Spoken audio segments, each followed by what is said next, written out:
I really like rats. When I was a teenager, we had pet rats, and I would watch scary movies late at night, and the pet rat would sit on my shoulder and watch the movie with me and stick her nose in my ear and sneeze, and occasionally poop, and a little pellet would fall down and I'd go throw it away. Later on, after I got married, we got pet rats, and these rats were adorable. I can see why rats are such terrible pests, because they're smart, they can get into corners, they can climb, they can eat anything you can eat. They're terrific little animals, and they loved our kids. Like my little son Grant, when he could only crawl, he would crawl after the rat, and the rat would crawl in front of him, and the rat would stop and look over his shoulder, and when he got closer, would go away again, making sure he was following him. And when we had our gaming night, which of course I was still playing games back then, we'd get together and Wendy would let the rats out. First, they'd go into whatever dark, dank corner there was behind the fridge or whatever, because, you know, they're rats. They gotta go check that out. But then they'd come to where the people were, because they were social, and they'd climb up your pants leg and sit in your lap and get in the table, and then they'd interact with you, and they would steal Doritos, and they would try to get their nose in your drink, so you had to like keep them away,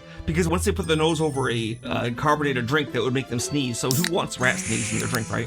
When we moved out of the house, we found where the rats had been putting the Doritos and the Kleenex tissues, which is they had little stores behind the couch where they were like stockpiling them for like the flood or something. Anyway, I like rats a lot. Never been afraid of rats. They're adorable. They never bit. A couple of times I tried to trick a rat into biting me. I would give it a grape. They love grapes. And just before it went to grab the grape with its mouth, I stick my finger in its mouth, and then it would like take the finger in its mouth, would like spit it out, and would look at me with the expression of a rat saying, "Come on, seriously?" Anyway, despite the fact that I'm not afraid of rats, I love the story, The Rats in the Walls.